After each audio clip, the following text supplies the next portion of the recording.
Chapter 14. A Mind Without Attachments.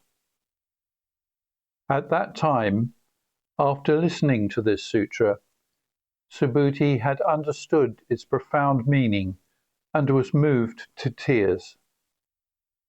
He said, "What a rare and precious thing it is that you should deliver such a deeply profound teaching. Since the day I attained the eyes of understanding, thanks to the guidance of the Buddha, I have never before heard teachings so deep and wonderful as these. Most honored one, if someone hears this sutra and has pure and clear confidence in it, they will have a profound insight into the truth.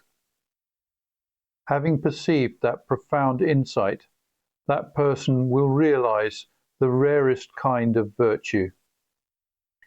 Most honored one, that insight into the truth is essentially not insight into the truth, but is what the Buddha calls insight into the truth. Most honored one, having listened to this sutra, I am able to receive and retain it with faith and understanding. This is not difficult for me, but in ages to come, in the last 500 years, if there is a person who hears this sutra, who receives and retains it with faith and understanding, then that person will be a rare one, a person of most remarkable achievement. Such a person will be able to awaken pure faith, because they have ceased to cherish any arbitrary notions of their own selfhood, other selves, living beings, or a universal self. Why? Because if they continue to hold on to arbitrary conceptions as to their own selfhood, they will be holding on to something that is non-existent. It is the same with all arbitrary conceptions of other selves, living beings, or a universal self. These are all expressions of non-existent things.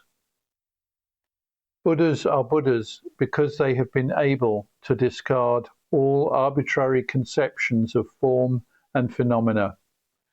They have transcended all perceptions and have penetrated the illusion of all forms." The Buddha replied, "So it is, Subhuti. Most wonderfully blessed will be those beings who, on hearing this sutra, will not tremble, nor be frightened, nor terrified in any way. And why? The Buddha has taught this sutra as the highest perfection, and what the Buddha teaches as the highest perfection, that also the innumerable blessed Buddhas do teach. Therefore it is called the highest perfection. Subhuti, when I talk about the practice of transcendent patience, I do not hold on to any arbitrary conceptions about the phenomena of patience. I merely refer to it as the practice of transcendent patience. And why is that? Because when, thousands of lifetimes ago, the Prince of Kalinga severed the flesh from my limbs and my body, I had no perception of a self, a being, a soul, or a universal self. If I had cherished any of these arbitrary notions at the time my limbs were being torn away, I would have fallen into anger and hatred. I also remember, Subhuti, that during my 500 previous lives, I had used life after life to practice patience and to look upon my life humbly, as though I were a saint called upon to suffer humility. Even then, my mind was free of arbitrary conceptions of the phenomena of myself, a being, a soul, or a universal self. Therefore, Subhuti, disciples should leave behind all distinctions of phenomena and awaken the thought of the attainment of supreme enlightenment.